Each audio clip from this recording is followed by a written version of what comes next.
Hi students, in the last class we started a new topic, consumer behavior or consumer equilibrium. In that topic we had done till relationship between TU and MU. बच्चों सबसे पहले consumer equilibrium या consumer behaviour को जान लेंगे कि consumer behaviour क्या होता है, कंज्यूमर इक्विलिब्रियम क्या होता है। बच्चों हमने पढ़ा कि consumer equilibrium refers to a situation where a consumer does not want to change his level of consumption. Consumer equilibrium state of rest है कंज्यूमर का, जहां से कंज्यूमर चेंज नहीं करना चाहता, जहां से कंज्यूमर अपना कंजम्पशन लेवल चेंज नहीं करना चाहता, ना इंक्रीज ना डिक्रीज। अगर एक कंज्यूमर को बच्चों, अगर एक कंज्यूमर को 4 ग्लास पानी पीने से मैक्सिमम सेटिस्फैक्शन मिल रही है, तो वो कंज्यूमर क्यों 5वां ग्लास पिएगा? वो कंज्यूमर क्यों 3 ग्लास पानी पिएगा? वो 4 ही पिएगा। तो कंज्यूमर इक्विलिब्रियम यही है, स्टेट ऑफ रेस्ट। जितनी कैपेसिटी कंज्यूमर की है, जितना कंज्यूमर कंज्यूम करना चाहता है, उतना वो कंज्यूम कर लेता है, और जहां जिस लेवल पर उसको मैक्सिमम सेटिस्फैक्शन मिल जाती है, हम बोल देते हैं वो कंज्यूमर इक्विलिब्रियम है, वो स्टेट ऑफ रेस्ट है। तो सबसे पहली चीज, कंज्यूमर इक्विलिब्रियम में कंज्यूमर क्या लेना चाहता है? कंज्यूमर को चाहिए सेटिस्फैक्शन। सेटिस्फैक्शन को हमने क्या बोला बच्चों? सेटिस्फैक्शन को हमने बोला utility. So what is utility? Utility refers to the want satisfying power of a commodity. ऐसा हमने सीखा। फिर हमने ये सीखा बच्चों कि यूटिलिटी को क्या आप मेजर कर सकते हो, सेटिस्फैक्शन को क्या आप मेजर कर सकते हो? हम बोलते हैं, अल्फ्रेड मार्शल ने बोला, अल्फ्रेड मार्शल ने बोला, yes you can measure the level of satisfaction in utils. Unit दिया यूटिल्स और बोला आप सेटिस्फैक्शन को नंबर्स में मेजर करो। नंबर्स में मेजर कर सकते हो, और नंबर्स में मेजर करोगे तो एक यूनिट भी होनी चाहिए जिसे बोला गया utils. 1 यूटिल, 2 यूटिल, 3 यूटिल, 4 यूटिल। When satisfaction is measured in terms of numbers is called cardinal utility approach. हम जो टॉपिक पढ़ रहे हैं बच्चों, वो पढ़ रहे हैं कार्डिनल यूटिलिटी अप्रोच।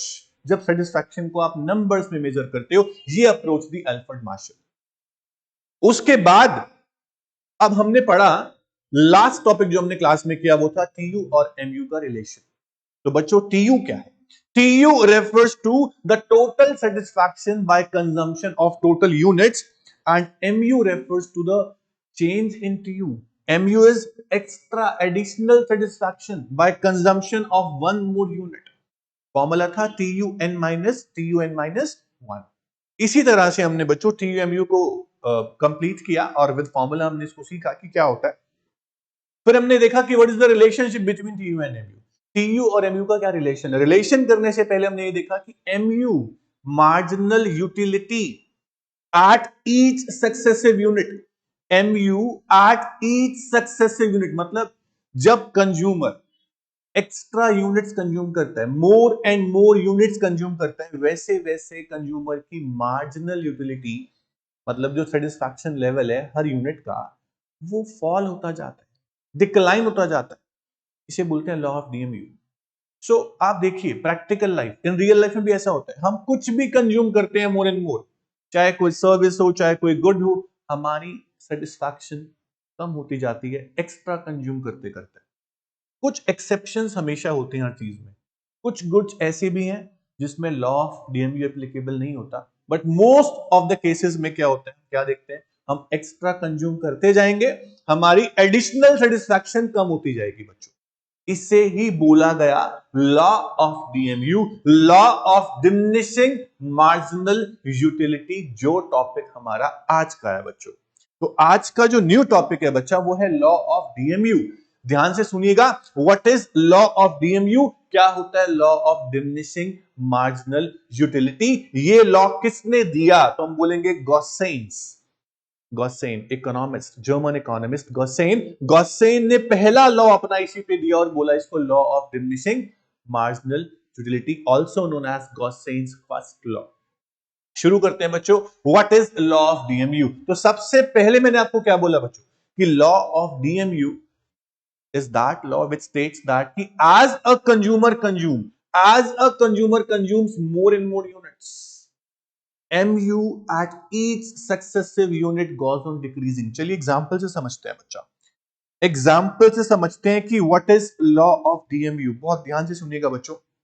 सबसे पहले बात करते हैं बच्चों मीनिंग की, कि लॉ ऑफ डीएमयू होता क्या है।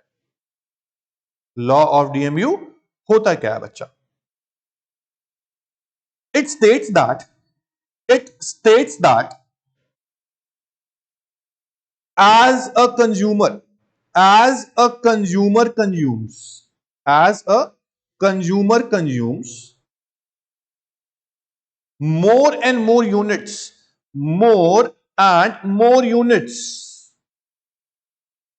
of a commodity,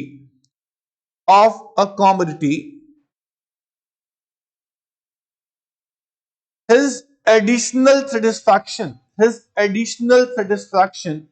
बोले तो MU, his additional satisfaction बोले तो MU goes on decreasing.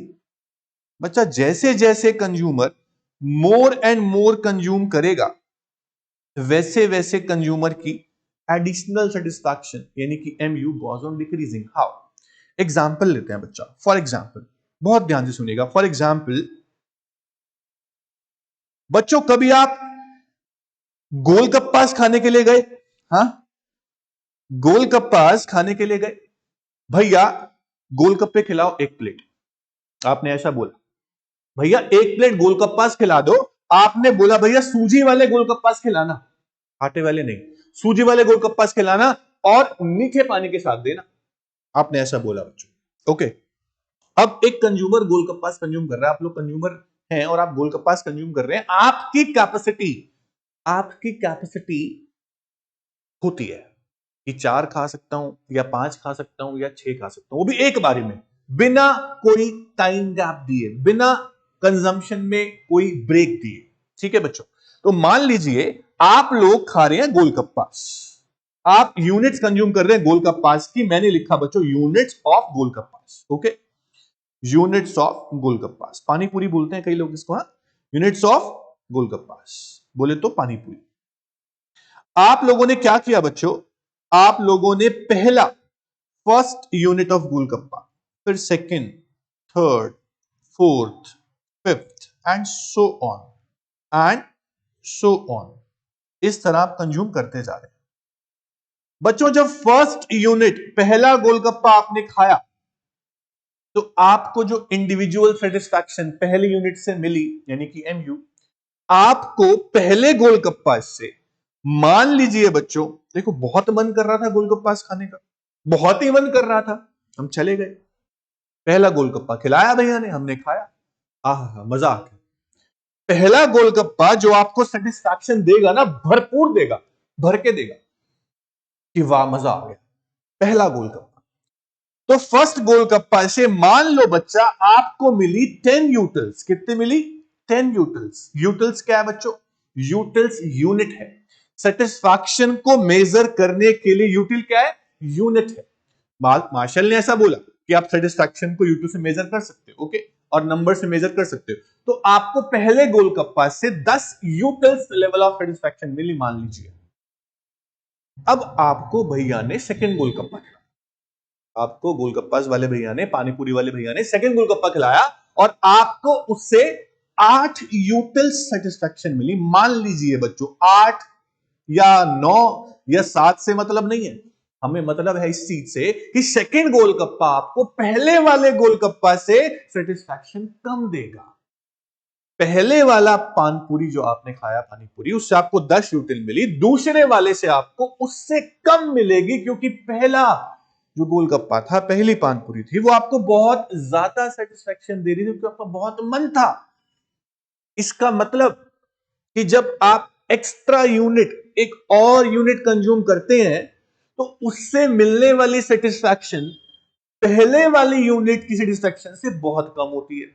हम बहुत तो नहीं बोल सकते, कम तो होती है, क्योंकि पहला जो यूनिट सेटिस्फाई करेगा वो दूसरा नहीं करेगा. आप चपाती खाते हो, पहली चपाती खाते हो, बहुत भूख लगती है, आप खा जाते हो और बोलते हो और चाहिए. सेकंड खाते हो, थोड़ी भूख कम होती है, आप बोलते हो पहली चपाती से जो सेटिस्फैक्शन मिली थी, जो टेस्ट पहली चपाती में आया था, जो टेस्ट पहले गोलगप्पा में आया था, वो दूसरे में नहीं आया, क्योंकि पहले में अलग ही मजा आता है, दूसरे में कम. तीसरा गोलगप्पा खाओगे तो आपको यूटिल्स और कम मिलेंगे. बच्चों बोलो यस और नो, क्योंकि आप अब कंज्यूम किए जा रहे हैं. एक टाइम ऐसा आएगा कंज्यूमर के पास, एक सिचुएशन ऐसी आएगी जब बोलेगा बस भैया और नहीं खाना, अब पानी पिला दो बस. हाँ, होता है ना बच्चों ऐसा। तो आप जब मोर एंड मोर यूनिट्स कंज्यूम करते हैं किसी भी कॉमोडिटी की, चाहे वो गोलगप्पा हो, चाहे वो पिज्जा हो, चाहे वो कुछ भी हो बच्चों, चाहे वो आइसक्रीम हो, एनीथिंग, एग्जाम्पल आप कुछ भी लो, अपनी मर्जी से एग्जाम्पल कुछ भी लो, बट हाँ, units should be in standard. मैंने बोला एक गोलगप्पा, दो गोलगप्पा, तीन गोलगप्पा, मैं बोलता भैया कि गोलगप्पा का पानी पिला दो मेरे को, आप पानी पूरी का पानी पिला दो, और पानी में एक एक चम्मच करके पीऊंगा, फिर देखूंगा कितनी सेटिस्फैक्शन मुझे मिली। भैया एक चम्मच से कैसे मेजर करोगे सेटिस्फैक्शन, कितने चम्मच पानी पियोगे? तो एक स्टैंडर्ड यूनिट होनी चाहिए कि आप क्या लेके चल रहे हैं। नंबर ऑफ चपाती चलेगा, नंबर ऑफ गोलगप्पा चलेगा, number of slice of pizza चलेगा, number of cup of tea चलेगा, number of glass of milk चलेगा, बट स्पून ऑफ गोलगप्पा का पानी कैसे चलेगा बच्चों? Spoon is not standard unit. तो रीजनेबल यूनिट होनी चाहिए, ठीक है। अगला गोलगप्पा आपने खाया, चौथा गोलगप्पा, आपको सेटिस्फैक्शन और कम मिली, मान लो बच्चा 4 यूटल्स, कितनी यूटल्स? 4 यूटल्स। पांचवा और खाया, आपको मिली 2 यूटल्स। अब जब आपने सिक्स्थ गोलगप्पा खाया, देखो पहले से मिली आपको 10 यूटल्स, दूसरे से 8 यूटल्स, तीसरे से 6 यूटल, चौथे से 4 यूटल, पांचवें गोलगप्पा से 2 यूटल, आपने सिक्स्थ खाया तो आपको मिली 0 यूटल। यार अब बस, अब और नहीं खाना। सिक्स्थ गोलगप्पा पे आप फुल्ली सेटिस्फाइड हो गए, अब मेरे को और नहीं चाहिए, अब मेरे को और यूनिट्स कंज्यूम नहीं करनी गोलगप्पा की, बस मैं छिक गया, मेरे बस की नहीं है, हो गया, हो गए गोलगप्पा की नीड पूरी, मेरा वांट सेटिस्फाई हो गया। बच्चों देखो, वांट सेटिस्फाई हो गया मतलब गोलगप्पा खाने का वांट था, पैसे भी थे, एबिलिटी भी थी, डिजायर भी था, आप चले गए, आपने गोलगप्पा कंज्यूम किया, आपका वांट सेटिस्फाई होगा। गोलगप्पा में ऐसा क्या था कि आप सेटिस्फाई हो गए? गोलगप्पा में ऐसी कोई पावर थी, ऐसी कोई चीज थी जिसने आपके वांट को सेटिस्फाई कर दिया, तो हम बोलते हैं यूटिलिटी। क्या होता है? Utility refers to the want satisfying power of a commodity, जो आपने यहां पे देखा कि वो क्या होती है।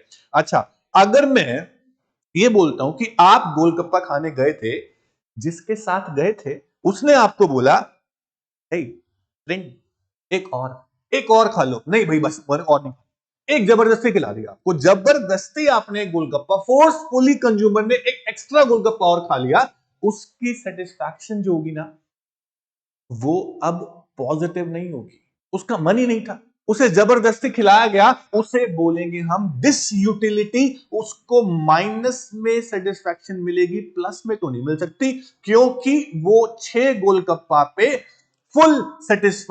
फुली सेटिस्फाई हो गया था, उसको 7वीं यूनिट कंज्यूम करनी ही नहीं थी, उसको 7th यूनिट कंज्यूम करनी ही नहीं थी, फिर भी आपने जबरदस्ती उसको खिला दिया, ले भाई खा।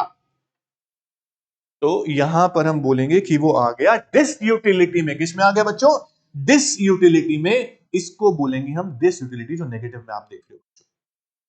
इसका मतलब क्या है बच्चों? कि as consumption increases,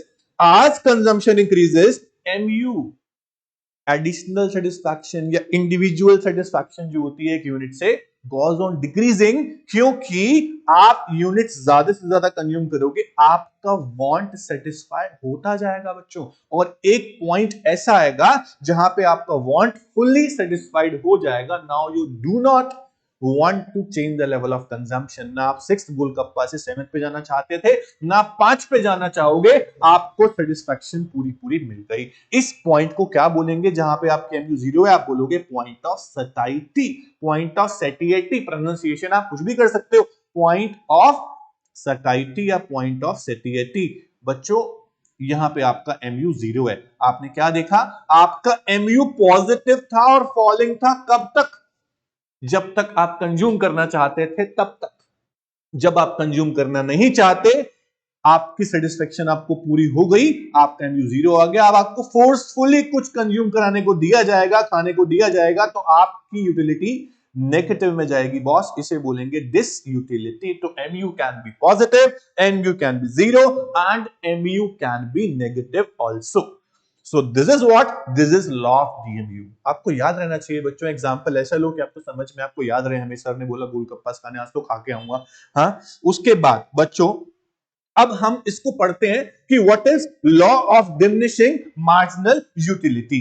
चलिए सबसे पहले लिखा है बच्चों, law of DMU states that as we consume more and more units, ज्यादा से ज्यादा यूनिट्स आप कंज्यूम करते जाओगे, आपकी utility derived from each successive unit, हर बढ़ती यूनिट पे आपकी एमयू फॉल होती जाएगी, आपकी सेटिस्फैक्शन कम होती जाएगी, गोज ऑन डिक्रीजिंग। ओके, उसके बाद अब हम आगे चलते हैं बच्चों। एग्जांपल यहां दे रहा है आपको, एग्जांपल मैं दे चुका हूं, यह एग्जांपल ग्लास ऑफ जूस का है और मैंने एग्जांपल आपको दिया गोलगप्पा का, बोथ आर सेम।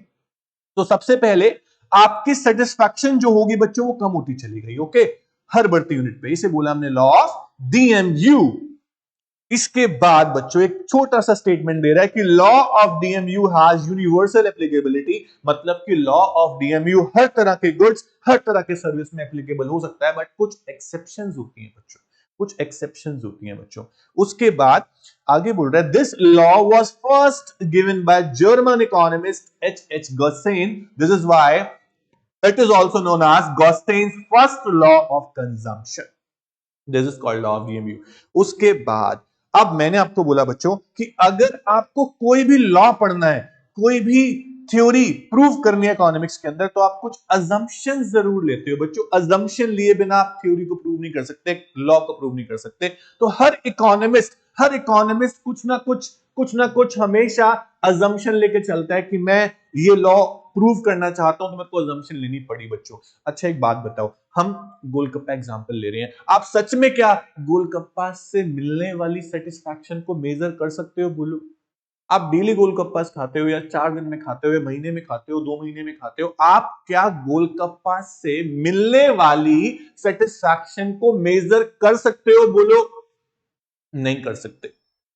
तो हमने अजम्पशन लिया कि cardinal measurement of utilities possible, we are assuming that, हम एज्यूम कर रहे हैं, इट इज एज्यूम दैट कि satisfaction can be measured in terms of numbers such as 1 util, 2 util, 3 util, 4 util। assumption ले लिया तभी तुम्हें मेजर कर पाया। मैं लॉ ऑफ डीएमयू नहीं समझा पाता अगर मैं सेटिस्फैक्शन को मेजर ना कर पाता। तो मैंने अजम्पशन लिया cardinal measurement is possible so that मैं अपने लॉ को समझा पाऊं। ओके, दूसरा है बच्चों, monetary measurement of utilities possible. It is assume that utility is measurable in monetary terms. ये बहुत इंपॉर्टेंट अजम्पशन है बच्चों, आगे आने वाले टॉपिक में काम आएगी कि हम सेटिस्फैक्शन को मॉनेटरी टर्म में भी मेजर कर सकते हैं कि मैंने कितने पैसे दिए और मेरे को उसके बराबर सेटिस्फैक्शन मिली या नहीं, ऐसा मैं मेजर कर सकता हूं। ये मेरी अजम्पशन है, तभी मैं प्रूव कर पाऊंगा कि कंज्यूमर कहां पे इक्विलिब्रियम पे है। नेक्स्ट टॉपिक में हम करने वाले हैं।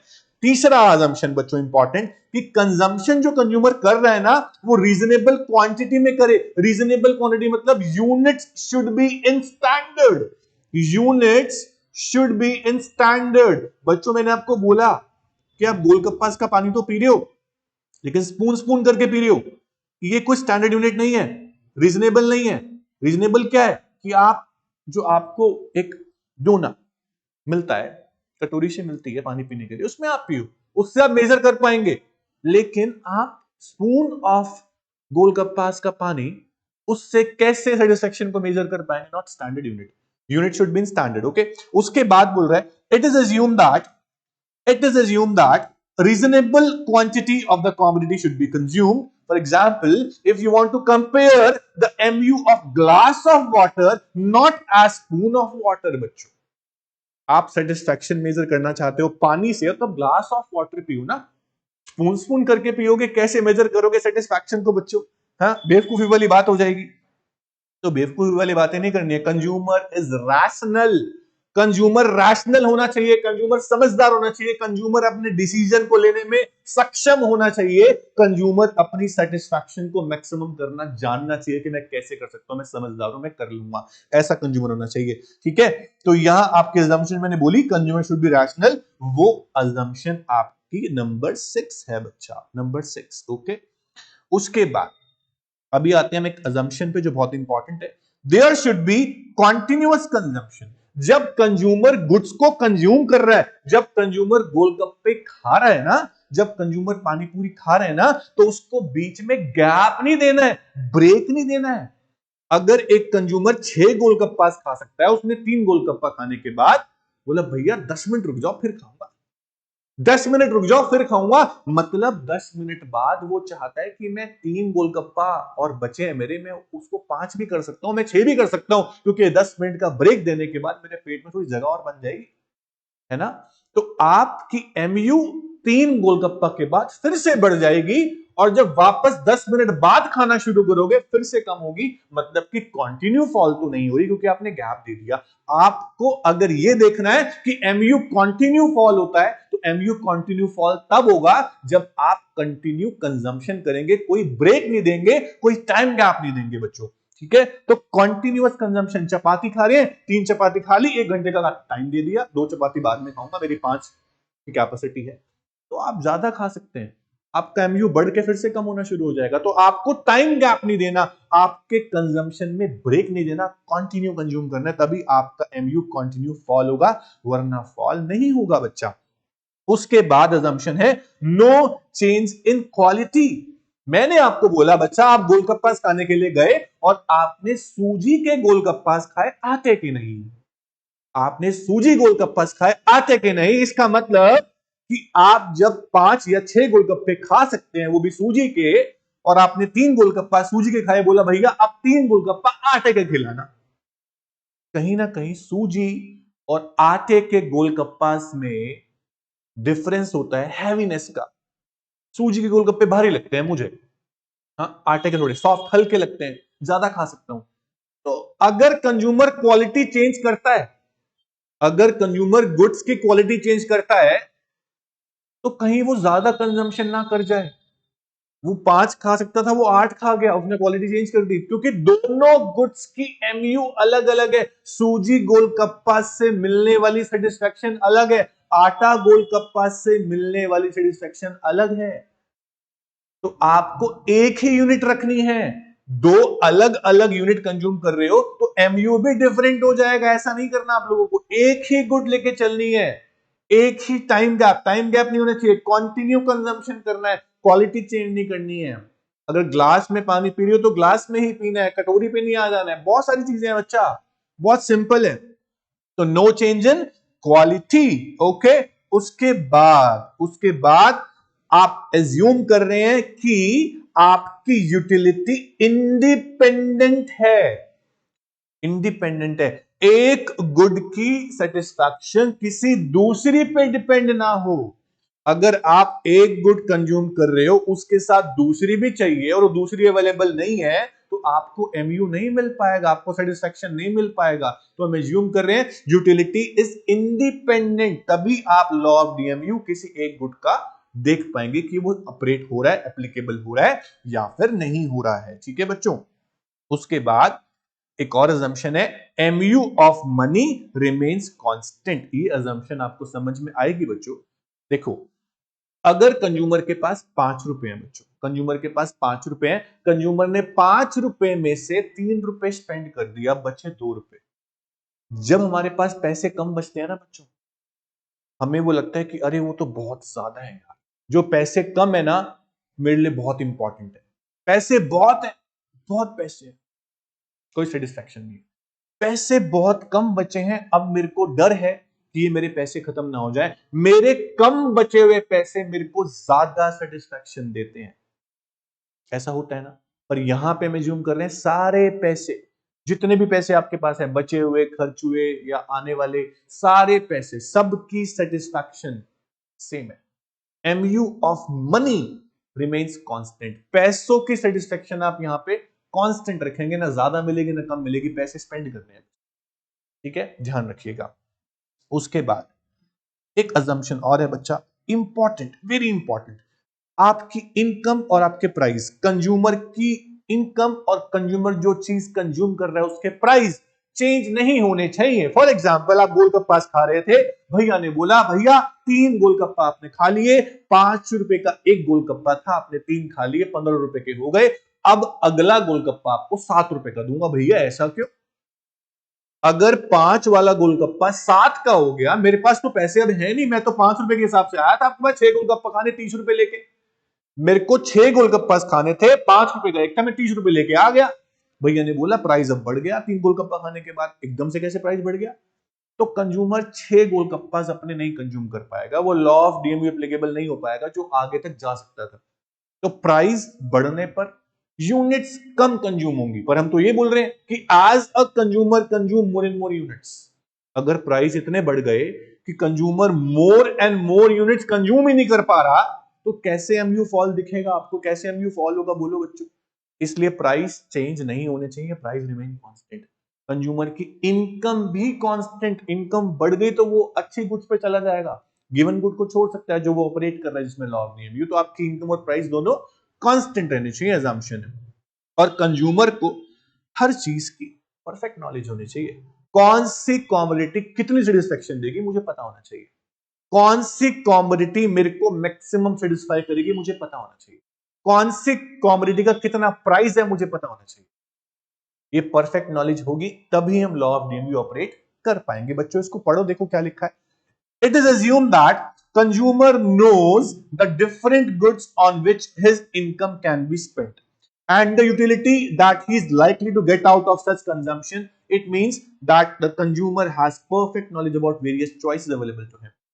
अगर वो अपनी सेटिस्फेक्शन को मैक्सिमम करना चाहता है तो उसको पता होना चाहिए मेरे को मेरे पैसे कहां स्पेंड करने, मुझे कौन सी गुड्स खरीदनी है, कौन सी नहीं खरीदनी है, कौन सी गुड्स मुझे मैक्सिमम सेटिस्फाई करेगी, कौन सी नहीं करेगी, ऐसा उसे पता है तो वो अपनी सेटिस्फैक्शन को मैक्सिमम लेवल तक लेके जा पाएगा। ओके, सो आपने देखा law of DMU states that कि as a consumer consumes more and more units his MU goes on decreasing.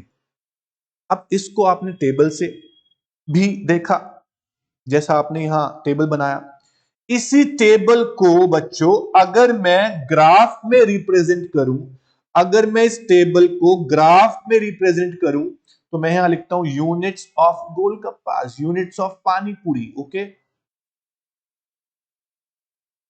और यहां एमयू फ्रॉम गोलगप्पास। आपने 1 unit, 2 unit, 3 unit, 4 unit, 5 unit, 6 unit, 7 तक लिया। एमयू आपने लिया 10 utils, 8 utils, 6 utils, 4 utils, 2 utils, तो 2, 4, 6, 8, 10 आप लोगों ने ले लिया बच्चों। जब कंज्यूमर पहला गोलगप्पा खा रहा था सेटिस्फेक्शन थी 10 utils, then 8, and then 6, then 4, then 2, then 0, then -2। इस तरह से कंज्यूमर ने देखा कि उसकी एमयू फॉल हो रही थी, पॉजिटिव भी थी, जीरो भी थी और नेगेटिव भी थी। तो आप लोगों ने ये देखा कि आपका जो एमयू कर्व आ रहा है बच्चों, जो आपका एमयू कर्व आ रहा है, it is downward sloping, it is downward sloping from left to right. So MU curve can be positive, can be zero और नेगेटिव। आपका एमयू कहीं भी जा सकता है, पॉजिटिव, जीरो एंड नेगेटिव।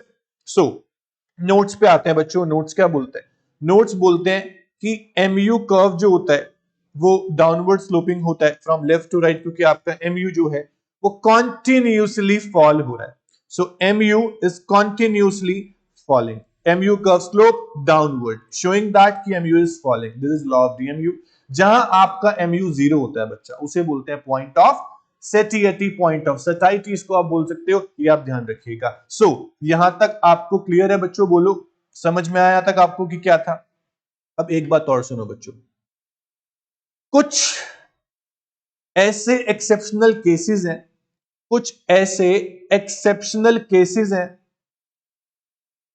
जहां पर लॉ ऑफ डीएमयू ऑपरेट नहीं होता, जहां पर लॉ ऑफ डीएमयू ऑपरेट नहीं होता बच्चों। ऐसी कौन सी गुड्स हैं, ऐसी कौन सी सर्विस है कितनी भी मिल जाए आपकी एमयू फॉल नहीं होगी? तो मैं बोलता हूं बच्चा, पैसा, पैसा बहुत बेकार चीज है बच्चों, बहुत बेकार चीज। हाँ, ये पहला ऑप्शन है। दूसरा, पैसा ही सब कुछ है, बोलते हैं ना, क्योंकि आप बिना पैसों के कुछ भी नहीं। तभी तो आप सीए कर रहे हो सीए करोगे, पैसा कमाओगे, इसलिए तो कर रहे हो, है ना? कहीं ना कहीं पैसे को नहीं सबको है बच्चों। चलो, तो मनी कितनी भी मिल जाए, मैं 1 लाख, 2 लाख, 5 लाख, 20 लाख कितने भी कमा लूं, मेरे लिए कम है, जब तक मैं सन्यासी नहीं बन जाता ऐसे होता है ना। तो MU from money never fall. Money से आप कभी संतुष्ट नहीं होंगे बच्चों, ठीक है? तो जितने हैं उतने में खुश रहना सीखें। सेटिस्फैक्शन मनी से हम कभी नहीं बोलते कि कम हो गई, और चाहिए और चाहिए, और मिल जाए तो और चाहिए। MU never fall in case of money, तो मनी इज द एक्सेप्शन। ऐसे ही और भी चीजें हैं बच्चों, मनी, वेल्थ, गोल्ड, ये चीजें ऐसी हैं, हमारी हॉबीज, हमारी हैबिट्स, उनसे हम कभी सेटिस्फाई नहीं होते। हॉबी है तो रोज करेंगे, बोर नहीं होंगे उस चीज से। तो हॉबीज के केस में, मनी के केस में, और कुछ ऐसे लोग होते हैं जो कंजूस होते हैं, माइजर्स, वो भी, उनके केस में एमबी कभी फॉल नहीं होता। उनको सब कुछ चाहिए चाहिए चाहिए चाहिए, बचा कर रखते हैं। तो money, hobbies, habits, in case में एमयू कॉन्टिन्यूसली फॉल नहीं होता है। ये एक्सेप्शन है, इसको याद रखना बच्चों। इसके बाद हमारे पास टॉपिक आता है बच्चों, बहुत इंपॉर्टेंट टॉपिक आता है, consumer equilibrium. What is consumer equilibrium? बच्चों हम बहुत देर से बात कर रहे हैं कि कंज्यूमर इक्विलिब्रियम क्या होता है। हम क्या बोलते हैं? Consumer equilibrium refers to a situation where a consumer is getting maximum satisfaction, जहां कंज्यूमर को मैक्सिमम सेटिस्फैक्शन मिल गई, जहां कंज्यूमर को मेरे बच्चों मैक्सिमम सेटिस्फैक्शन मिल गई, वहां से वो चेंज क्यों करना चाहेगा? बोलो, वहां से वो चेंज क्यों करना चाहेगा? और वो भी अगर मान लीजिए बच्चों, आपने एक चीज पे 10,000 रुपए स्पेंड किए, 10,000 रुपीज आपने स्पेंड किया, आप क्या चाहोगे कि 10,000 रुपए के बराबर, 10,000 की जो मेरी वर्थ है ना, उसके बराबर मेरे को सेटिस्फैक्शन मिलनी चाहिए। कंज्यूमर ऑलवेज वांट कि जितने प्राइस वो पे कर रहे हैं ना, उसके बराबर उसको सेटिस्फैक्शन मिले, वो ऐसा चाहता है बच्चों। 10,000 दूंगा तो 10,000 के बराबर सेटिस्फैक्शन मिलनी चाहिए। सेटिस्फैक्शन मेरी फॉल हो गई ना, मेरे को नहीं मिल रही, तो मैं प्राइस भी कम पे करना चाहूंगा। भाई सेटिस्फैक्शन कम, मैं प्राइस भी कम दूंगा, सीधी सीधी बात है। सेटिस्फैक्शन ज्यादा, मैं प्राइस ज्यादा पे करना चाहता। तो ऐसे ही कंज्यूमर है, कंज्यूमर यही चाहता है। तो कंज्यूमर इक्विलिब्रियम क्या है? एक ऐसी सिचुएशन, एक ऐसी पोजीशन जहां कंज्यूमर रेस्ट पे है। रेस्ट मींस अपने कंजम्पशन को ना बढ़ाना चाहता है ना कम करना चाहता है, क्योंकि वहां उसको मैक्सिमम सेटिस्फैक्शन मिल रही होगी। कंजम्पशन करने से गिवन गुड का कोई भी गुड हो सकती है। तो पढ़ते हैं व्हाट इज कंज्यूमर इक्विलिब्रियम। ध्यान से सुनिएगा, इंपॉर्टेंट बात है बच्चों, बहुत ज्यादा इंपॉर्टेंट टॉपिक है। इस पे काफी क्वेश्चंस आपके बन सकते हैं बच्चों, ठीक है। सबसे पहले व्हाट इज कंज्यूमर इक्विलिब्रियम पढ़ चुके हैं। Consumer equilibrium refers to situation, या फिर आप बोलोगे व्हाट इज इक्विलिब्रियम, पहले आप बोलोगे equilibrium refers to the state of rest or a position of no change, जहां से कोई चेंज नहीं करना चाहता, वो इक्विलिब्रियम है बच्चों। इक्विलिब्रियम सिर्फ कंज्यूमर का नहीं होता, इक्विलिब्रियम प्रोड्यूसर का भी हो सकता है, इक्विलिब्रियम मार्केट का भी हो सकता है। तो मार्केट इक्विलिब्रियम, जहां मार्केट रेस्ट पे है, डिमांड सप्लाई बराबर है। प्रोड्यूसर इक्विलिब्रियम, जहां प्रोड्यूसर रेस्ट पे है, जहां प्रोड्यूसर को मैक्सिमम प्रॉफिट होते हैं, वहां प्रोड्यूसर रेस्ट पे चला जाता है, वहां से वो नहीं चेंज करना चाहता कुछ भी। कंज्यूमर इक्विलिब्रियम, जहां से कंज्यूमर कुछ चेंज नहीं करना चाहता, कंज्यूमर रेस्ट पोजीशन पे। तो कंज्यूमर इक्विलिब्रियम पढ़ रहे हैं, पर इक्विलिब्रियम का मतलब हर जगह सेम है, सिचुएशन ऑफ रेस्ट, जहां से कोई चेंज नहीं करना चाहता। सो कंज्यूमर क्या है? Consumer is said to be in equilibrium when he does not intend to change his level of satisfaction, change level of consumption। जहां पे कंज्यूमर अपना कंजम्पशन का लेवल चेंज नहीं करना चाहता, वहां वो इक्विलिब्रियम पे, हम बार बार बोल चुके हैं।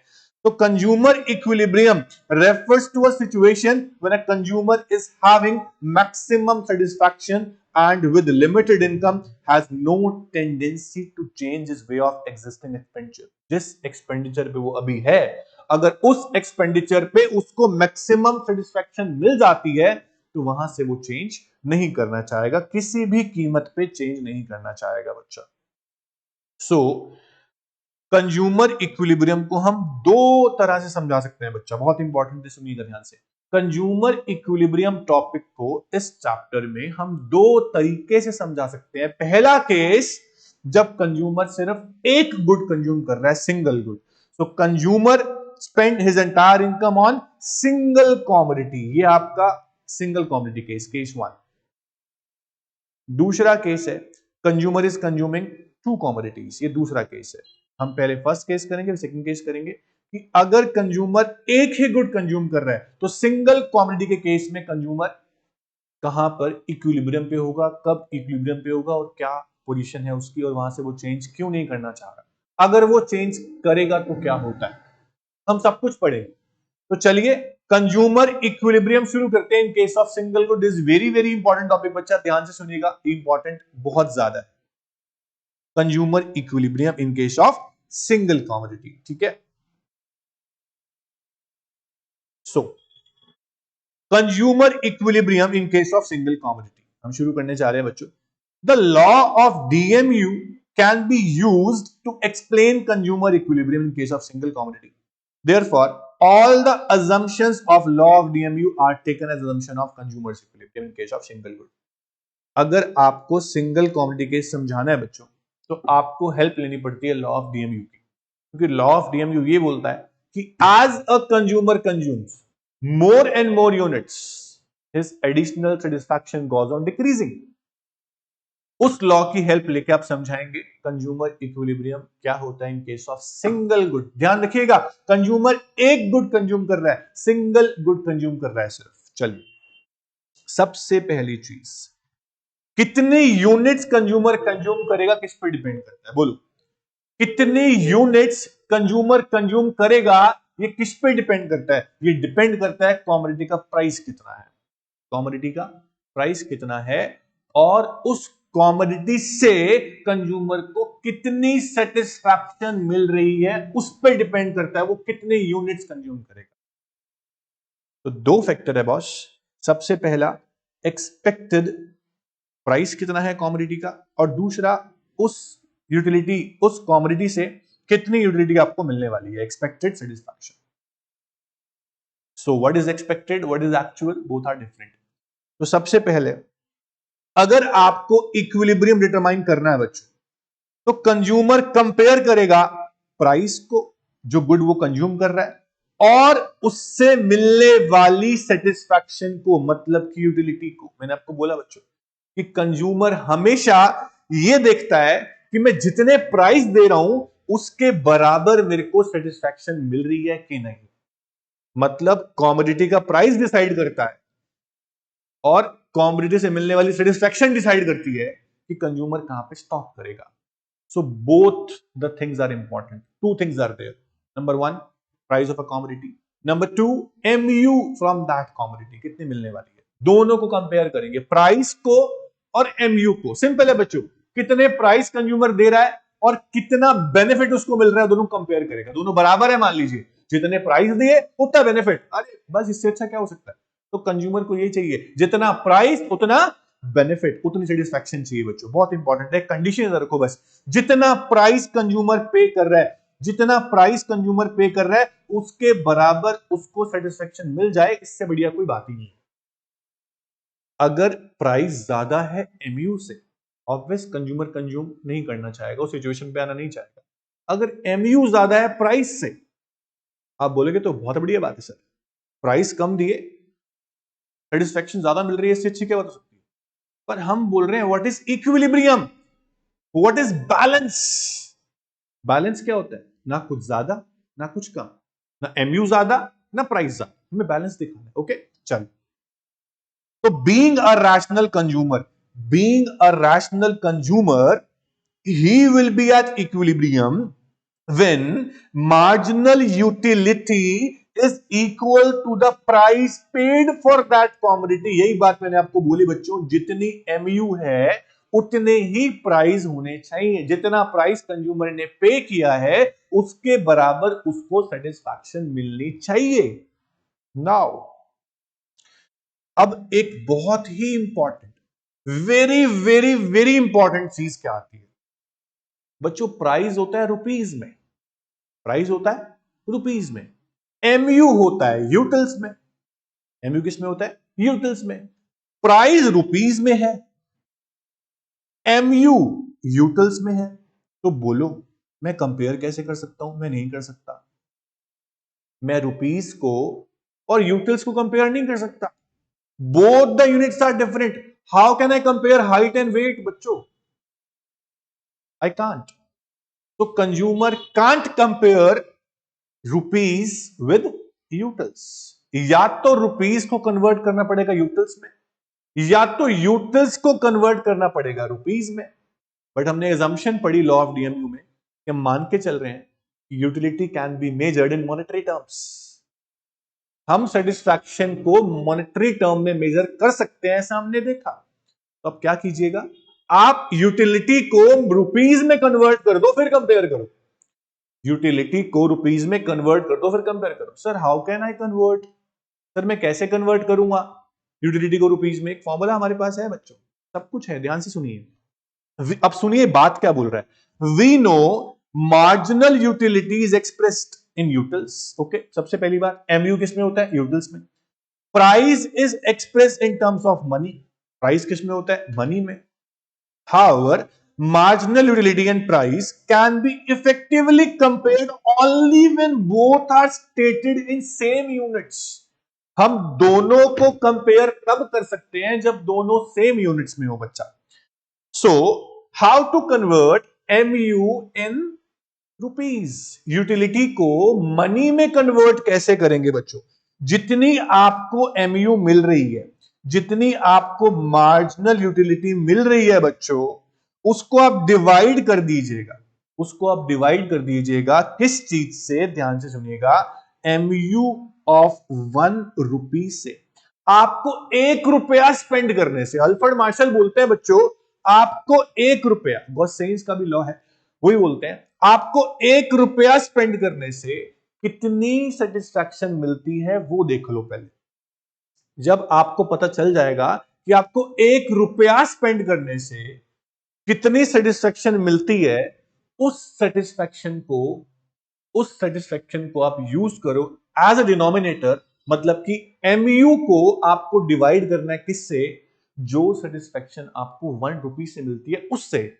फिर जो आपका MU आएगा वो इन टर्म्स ऑफ मनी आएगा, इन टर्म्स ऑफ रुपीज आएगा बच्चों। फिर आप कंपेयर कर पाएंगे प्राइस को और MU इन रुपीज को इजीली। फिर आप देख पाएंगे कंज्यूमर इक्विलिब्रियम कहां पे है। चलिए, सो व्हाट इज MU ऑफ 1 रुपी? होता क्या MU ऑफ 1 रुपी? कैसे पता लगेगा कितना है? हम एज्यूम करेंगे बच्चों, हम हर चीज एज्यूम कर रहे हैं। हम एज्यूम करेंगे व्हाट इज MU ऑफ 1 रुपी। तो MU of 1 rupee is the extra utility obtained when an additional rupee spent on other good.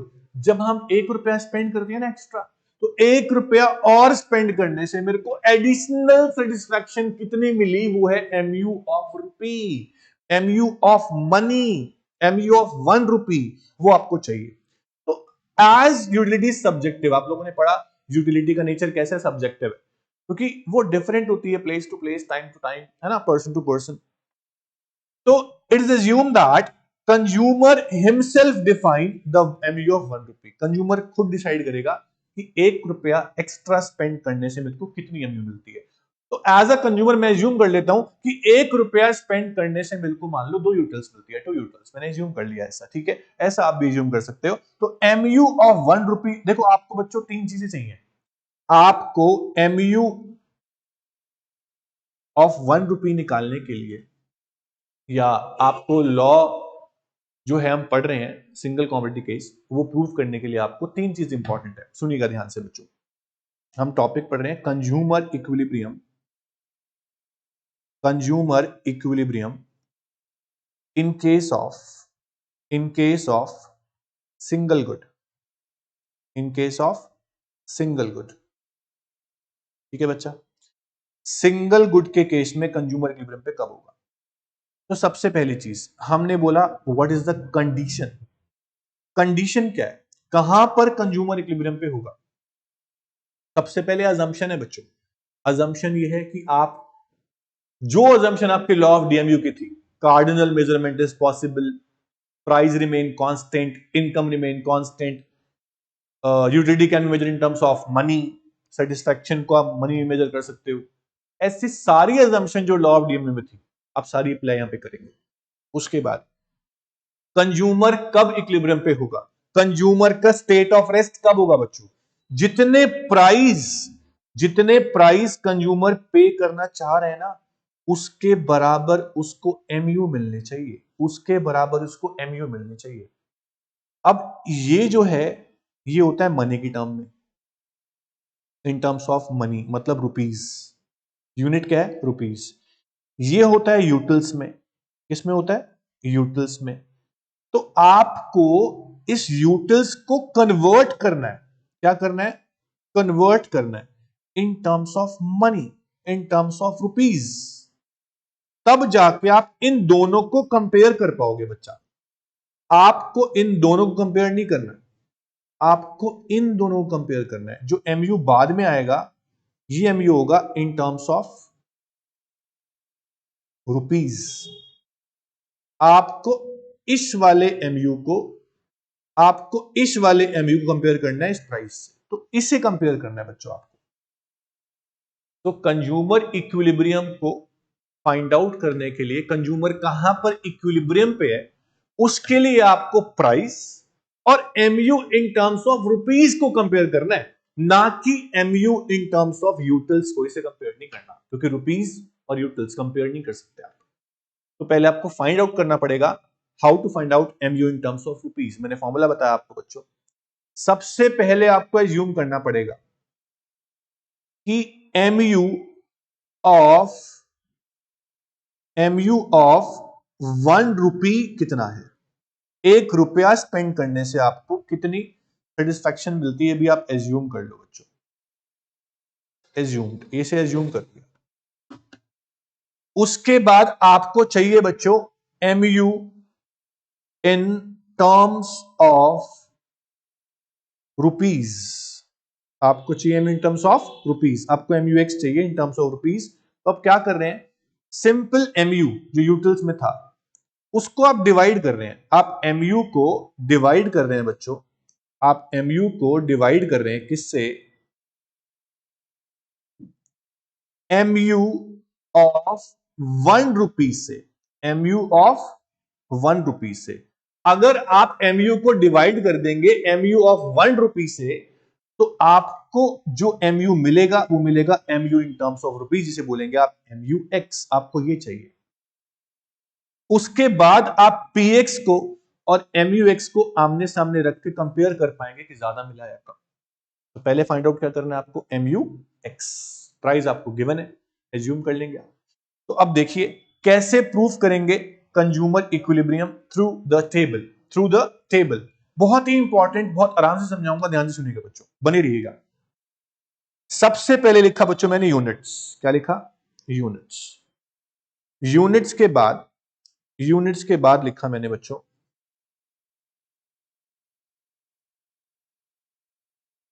MU. MU कौन से वाला बच्चों? यूटिल्स। फिर लिखा मैंने बच्चों प्राइस। उसके बाद मेरे को चाहिए बच्चों एमयू एक्स। कौन से वाला? इन टर्म्स ऑफ रुपीज वाला मेरे को एमयू चाहिए। इन टर्म्स ऑफ रुपीज वाला मुझे एमयू चाहिए। तो सबसे पहले बच्चा यूनिट्स आप कंज्यूम कर रहे हैं। मान लीजिए 1 unit, 2 unit, 3 unit, 4 unit and 5 unit. आपने 5 यूनिट कंज्यूम किए बच्चों। प्राइस जो कॉमोडिटी का था वो फिक्स्ड है। मान लीजिए P X is equal to 2 rupees. 2 rupees, ये कांस्टेंट है, अजम्पशन। कांस्टेंट है ये, अजम्पशन। प्राइस है बच्चों 2 रुपीज एंड रिमेन्स कांस्टेंट। ठीक है, 2 रुपीज एंड रिमेन्स कांस्टेंट। अब जैसे जैसे consumer more and more units consume करेगा, जैसे जैसे consumer more and more units consume करेगा, उसकी MU goes on decreasing. 10 utils, 8 utils, 6 utils, 4 utils, 2 utils, ये एमयू फॉल हो गया। यहां तक आपको कोई दिक्कत नहीं होगी बच्चों, क्योंकि आप ये सब पहले पढ़ चुके हैं। ठीक है, प्राइस रिमेन कांस्टेंट, ये असम्पशन है। अब कंडीशन क्या है? कंडीशन ये है कि मुझे प्रूव करना है कि कहां पर px और mux बराबर आते हैं। कहां पर px और mux बराबर आते हैं? बच्चों आप बोलोगे ये भी 2 है mu और ये प्राइस है px, बराबर आ गए। सर ये वाला mu बराबर नहीं करना आपको, ये वाला mu बराबर नहीं करना आपको mu in terms of rupees निकालना है, उसे कंपेयर करना है, क्योंकि ये mu यूटिल्स में है। देखो ये किसमें? यूटिल्स में। मुझे चाहिए रुपीज में, क्योंकि प्राइस रुपीज में होता है। तो आपको एमयू फाइंड आउट करना है रुपीज वाला, इसीलिए फाइंड आउट कर रहे हो, क्योंकि मैं कंपेयर करना चाहता हूं प्राइस को और एमयू को, और मैं प्राइस और एमयू को कंपेयर तब कर पाऊंगा जब दोनों सेम यूनिट्स में होंगे, दोनों ही रुपीज में होंगे, एक यूटिल में एक रुपी में नहीं। ठीक है, निकालते हैं MU in terms of rupee. कैसे निकालते हैं MU in terms of rupees? कैसे निकालते हैं? एमयू को आप डिवाइड कर देते हैं बच्चों, आप सिंपल वाले एमयू को डिवाइड कर देते हैं। किससे डिवाइड कर देते हैं? एक रुपए में कितनी एमयू मिल रही है, एमयू ऑफ 1 रुपी से। अब ये आपको एज्यूम करना पड़ेगा कि एमयू ऑफ 1 रुपी कितना है। Let MU of 1 rupee, MU of 1 rupee, जो एमयू ऑफ 1 रुपी है मैंने मान लिया बच्चों वो है 2 यूटिल्स। कितना मान लिया मैंने बच्चों? 2 यूटिल्स। तो मैं अब एमयू को डिवाइड करने वाला हूं, मतलब 10 को डिवाइड करूंगा। 10 क्या है बच्चों? एमयू। इस एमयू को डिवाइड करूंगा, 8 को डिवाइड करूंगा, 6 को भी डिवाइड करूंगा, 4 को भी डिवाइड। किससे डिवाइड करूंगा? तो मैंने लिखा एमयू ऑफ 1 रुपी से, और मैंने एज्यूम किया 2 यूटिल्स। तो मैं 2 यूटिल्स से डिवाइड करूंगा, मैं प्राइस से डिवाइड नहीं कर रहा बच्चों। 2 यूटिल्स जो मैंने एज्यूम किया है उससे डिवाइड कर रहा हूं। मैंने 1 रुपए में कितनी यूटिल्स मिलती है उसे एमयू को डिवाइड कर दिया, तो मेरा आंसर आया मेरे को 5, देन आया 4, देन आया 3, देन आया 2, देन आया 1। बच्चों ये जो नया वाला एमयू आपका निकला है ये क्या है? ये है MU in terms of rupees. अब मेरा प्राइस भी रुपीज में, मेरा एमयू भी रुपीज में। अब मैं कंपेयर करूंगा तो मेरा पीएक्स और MUX यहां बराबर आ गए बच्चों। इस सिचुएशन पे कंज्यूमर इक्विलिब्रियम पे है, क्योंकि इस सिचुएशन पर जो PX है बच्चों, जो PX है वो MUX के बराबर है। That is 2 utils and 2 rupees. ये रुपीज में है, ये भी 2 एंड 2। इससे पहले वाली सिचुएशन पे मेरा जो MUX था बच्चों, इससे पहले वाली सिचुएशन पे जो मेरा MUX था बच्चों, वो कितना था? वो था 543। मतलब कि मेरा MU जो था वो बड़ा था PX से। देखो 2 P है और 5 MU है। मेरा MU बड़ा है किससे? P से। और इसके बाद देखो MU 1 है और प्राइस 2 है, तो यहां पे MU छोटा है किससे? PX से। अब बोलो बच्चों कंज्यूमर इक्विलिब्रियम पे कब होगा? कंज्यूमर इक्विलिब्रियम पे तब होगा जब वो 4 यूनिट्स कंज्यूम कर रहा है। कितनी यूनिट्स बच्चों? 4 यूनिट्स। क्योंकि जब वो 4 यूनिट्स कंज्यूम कर रहा है तो कंज्यूमर इक्विलिब्रियम पे है, क्योंकि जितने प्राइस कंज्यूमर पे कर रहा है, जितने प्राइस कंज्यूमर पे कर रहा है उतनी ही उसको एमयू मिल रही है एट 4th यूनिट। उससे कम पे भी नहीं, उससे ज्यादा पे भी। तो consumer is in equilibrium when he consume 4 units at 4 units of consumption. At 4 units of consumption, consumer is in equilibrium. Consumer is in equilibrium because at 4 units Px is equals to MUX. Condition of equilibrium is satisfied. अब अगर बच्चों आपसे question में पूछते हैं, अगर आपसे MCQs में या क्वेश्चन में पूछते हैं कि MUX ज्यादा होगा PX से तो कंज्यूमर क्या करेगा? दूसरा क्वेश्चन ये पूछते हैं अगर MUX PX से कम होगा तो कंज्यूमर क्या करेगा? बच्चों ध्यान से देखिए, टेबल में देखिए, अगर MUX ज्यादा है, किससे ज्यादा है? PX से। इसका मतलब देखो प्राइस तो कांस्टेंट है, वो तो कांस्टेंट रहेगा। अगर MUX ज्यादा है PX से तो कंज्यूमर को अपना MU फॉल करना पड़ेगा।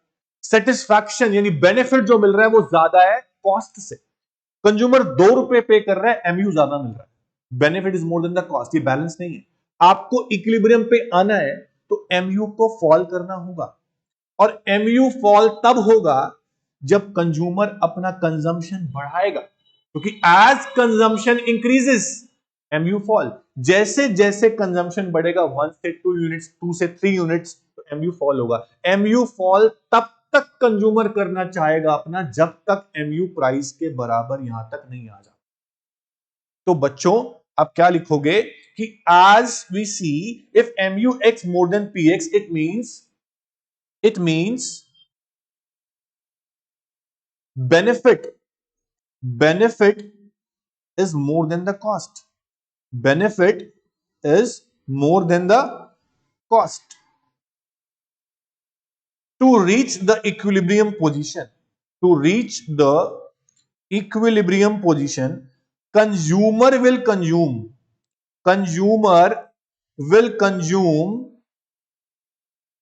more and more units till MU fall and becomes equals to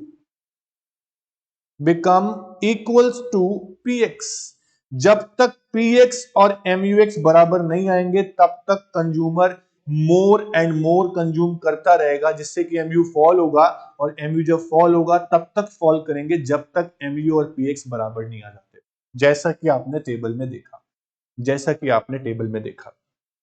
अगर MUX लेस देन PX होता है बच्चों, अगर MU कम होता है प्राइस से, मतलब कि प्राइस कंज्यूमर ज्यादा पे कर रहा है, बेनिफिट कम मिल रहा है, ऐसा कंज्यूमर नहीं चाहेगा। कॉस्ट ज्यादा है बेनिफिट से, तो कंज्यूमर अपना कंजम्पशन बोलो क्या करेगा, कम करेगा, 5 यूनिट से चौथी यूनिट पे जाएगा ताकि MU बढ़ जाए। MU बढ़ेगा, MU तब तक बढ़ाएगा कंज्यूमर जब तक MU प्राइस के बराबर अगेन नहीं आ जाता। तो आपको आंसर क्या लिखना है कि अगर MUX ज्यादा है PX से, कंज्यूमर मोर कंज्यूम करेगा, अगर MUX कम है PX से, कंज्यूमर लेस कंज्यूम करेगा, he will consume less.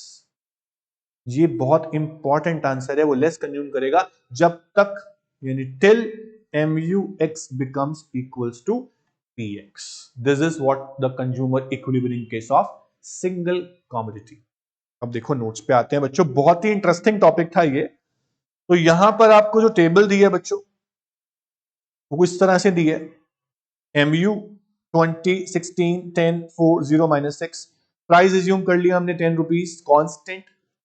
MU in rupees निकालना है आपको, कैसे निकालेंगे, नॉर्मल MU को डिवाइड कर देंगे 1 रुपए से कितनी MU मिली, हमने एज्यूम कर लिया यहाँ पे कितनी यूनिट, 1 यूटिल्स एज्यूम कर लिया, तुमने 1 से डिवाइड किया, तो यहां पर MU और आपका प्राइस इक्वल आता है 3rd यूनिट पे, तो यहां कंज्यूमर इक्विलिब्रियम पे। इस तरह से आप डायग्राम बना सकते हैं। और डायग्राम में क्या करेंगे बच्चों, डायग्राम में आप क्या प्लॉट करेंगे, ध्यान से देखिएगा। डायग्राम में क्या है बच्चों, आपने प्रूव करना है PX इक्वल्स टू MUX, तो यहां पे आप MUX भी लेंगे और PX भी लेंगे, ठीक है। PX और MUX नीचे लेंगे आप यूनिट्स, आपका प्राइस था 2 रुपीज हमने जो लिया और वो कांस्टेंट था, तो आपने प्राइस तो कांस्टेंट लेना है 2 रुपीज। आपका MU क्या था टेबल में बच्चों, आपका MU था 10 utils, 8 utils, 6 utils, 4 utils, 2 utils, लेकिन ये MU था यूटिल्स में। आपको चाहिए MU in terms of rupees, क्योंकि आप कंपेयर कर रहे हैं प्राइस को और MU in terms of rupees को, तो आपको MU कौन सा लेना है डायग्राम में, आपको MU रुपीज वाला लेना है, यानी कि 4 3 2 1, 5 4 3 2 1। तो यहां पर आप 5 4 3 2 1 वाला MU लेंगे, 1 पे 5 फिर 4 3 2 1, इस तरह से आपका MU आ जाएगा।